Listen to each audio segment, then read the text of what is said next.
Derivatives क्या होता है और इंडिया में इसके चलते लोग कितना कमा रहे हैं? इनफैक्ट कमा रहे भी हैं या नहीं, आज बात इसी की करेंगे।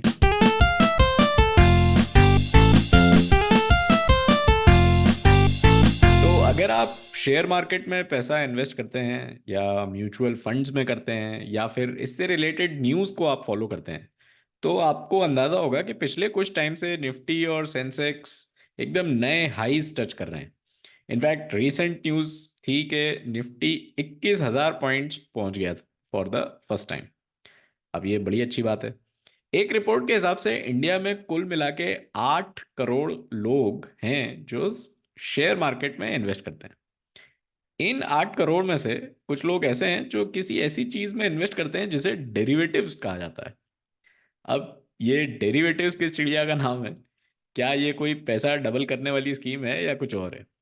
तो डेरिवेटिव वर्ड जो है वो आता है डिराइव से। डिराइव से आप डेरिवेटिव वर्ड बनाते हैं। फॉर एग्जाम्पल, शुगर केन से शुगर डिराइव की जाती है, तो यहाँ शुगर जो है वो डेरिवेटिव कहलाएगा। और शुगर केन यानी जो गन्ना है वो एक अंडरलाइंग एसेट कहलाएगा। अब अगर शुगर केन महंगा होगा तो जाहिर है फिर शुगर भी महंगी होगी। यानी अंडरलाइंग एसेट की वैल्यू जितनी बढ़ेगी या घटेगी, उसके डेरिवेटिव की वैल्यू भी उस हिसाब से चेंज हो सकती है। अब बस यही फॉर्मूला उठा के आप शेयर मार्केट की दुनिया में अप्लाई कर सकते हैं।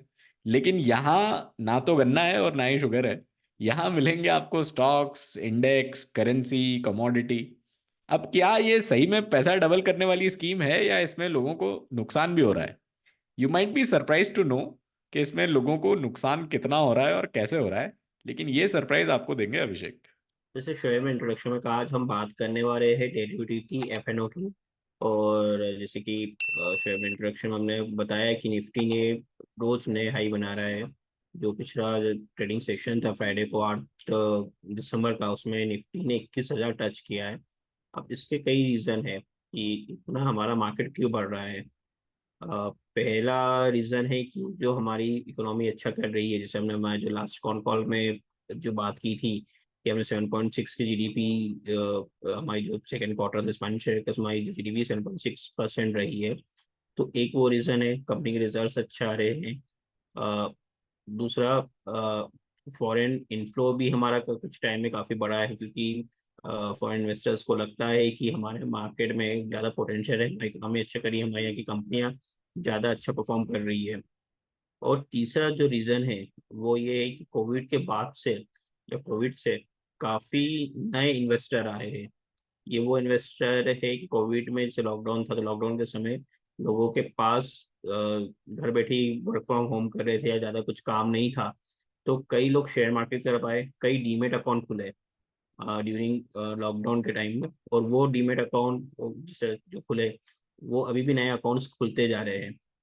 और इसमें जो सबसे बड़ा, जो एक जहाँ पे ये जो नए जो इन्वेस्टर आ रहे हैं, वो जो सबसे ज़्यादा जा रहे हैं वो डेरिवेटिव्स में जा रहे हैं, एफएनओ में जा रहे हैं। अगर आपको शेयर मार्केट में डील करना है तो आप दो तरीके से कर सकते हो, या तो आप कैश में डील करें या एफएनओ में डील करें। अब एफएनओ होता क्या है, सबसे पहले हम ये समझते हैं कि एफएनओ है क्या। इसमें दो चीज़ें होती है, futures and options. Basically futures में क्या होता है कि फ्यूचर अगर हम सिंपल लैंग्वेज में समझे, तो दो पार्टी डील करती है कि हम कोई भी प्रोडक्ट बाय करेंगे या सेल करेंगे। अगर मेरे पास प्रोडक्ट है, अगर मैं कुछ चीज़ बेचना चाहता हूँ और आप कोई चीज़ खरीदना चाहते हैं, तो हम ये डील करेंगे कि ठीक है, हम 1 महीने बाद इस प्राइस पे मैं आपको ये प्रोडक्ट आपको मैं दूंगा। आज कोई सौदा नहीं हुआ है, हमने फ्यूचर में डील की है कि आज से ठीक 1 महीने बाद हम ये डील करेंगे। मैं आज से 1 महीने बाद ये आपको ये प्रोडक्ट मैं सेल करूंगा। तो ये जो डील होती है फ्यूचर में, कि आज कोई ट्रांजेक्शन नहीं हो रहा है, आज कोई सर्विस या प्रोडक्ट मैं आपको नहीं दे रहा हूँ, ना उसके बदले आप मुझे कोई पैसा दे रहे हैं। ये फ्यूचर में हम एक डील कर रहे हैं कि हम एक पर्टिकुलर डेट पे ये डील करेंगे।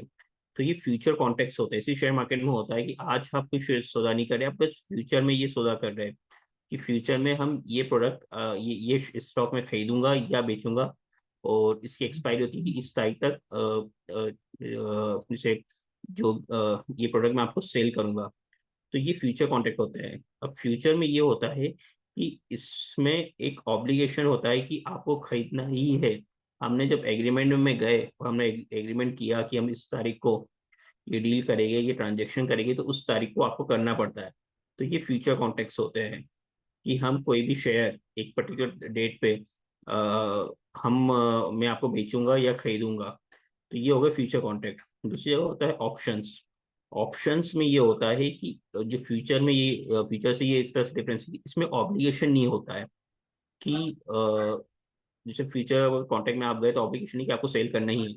ऑप्शंस कॉन्ट्रैक्ट में ये कोई ऑब्लिगेशन नहीं होता है। आपने डील कर दी कि मैं फ्यूचर में सेल करूंगा, बट जब डील मैच्योर होगी तो आप पे ऑब्लिगेशन नहीं होगा कि आपको खरीदना ही है।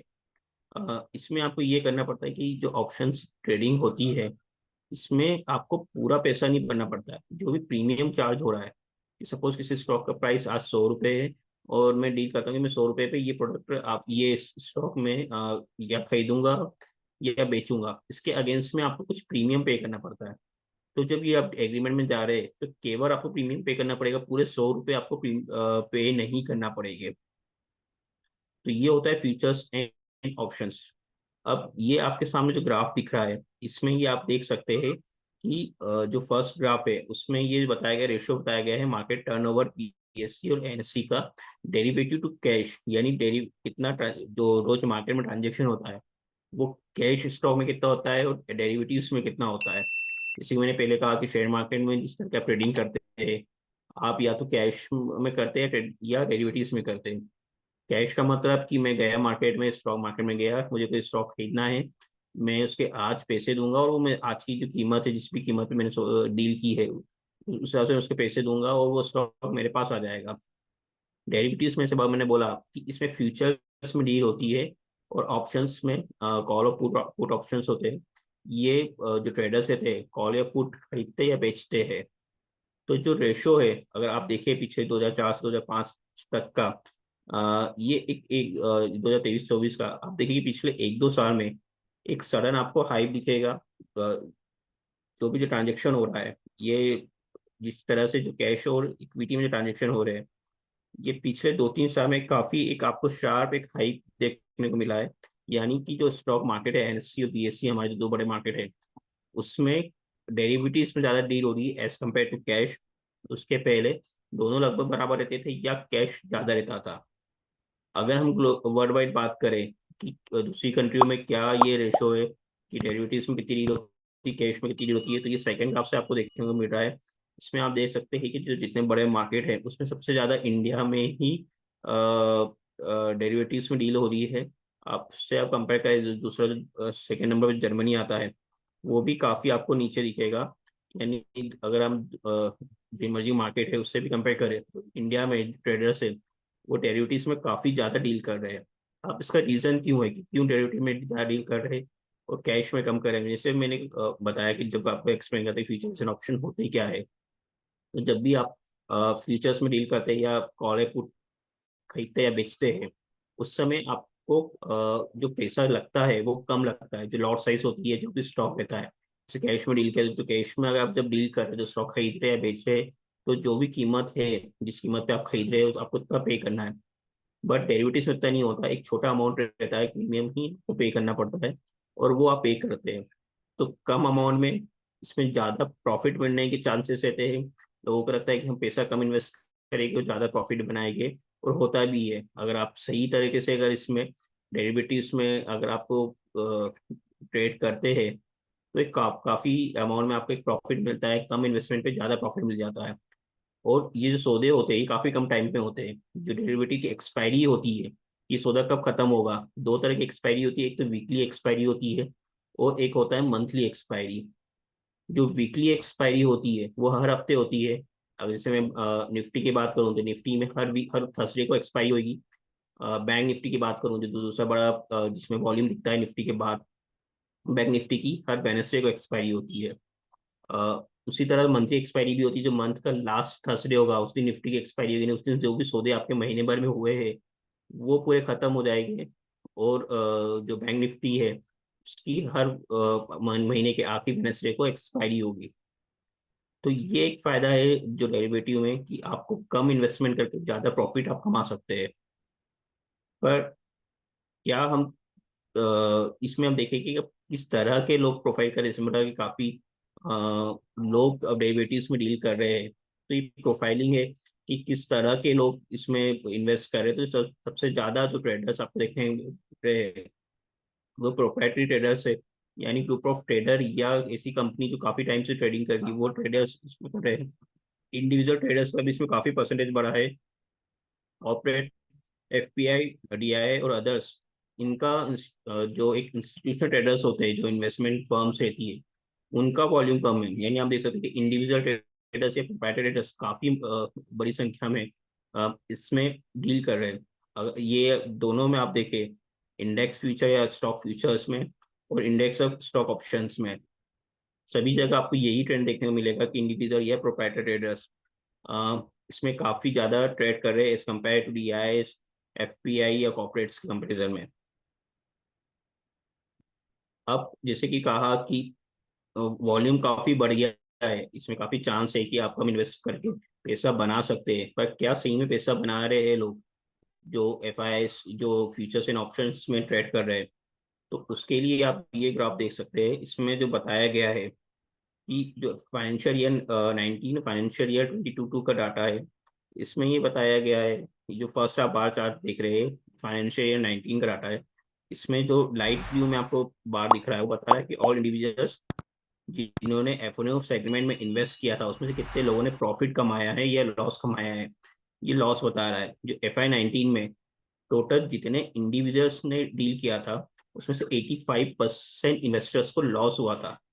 इसमें से 87 ऐसे परसेंट ट्रेडर्स थे जो एक्टिव ट्रेडर्स थे।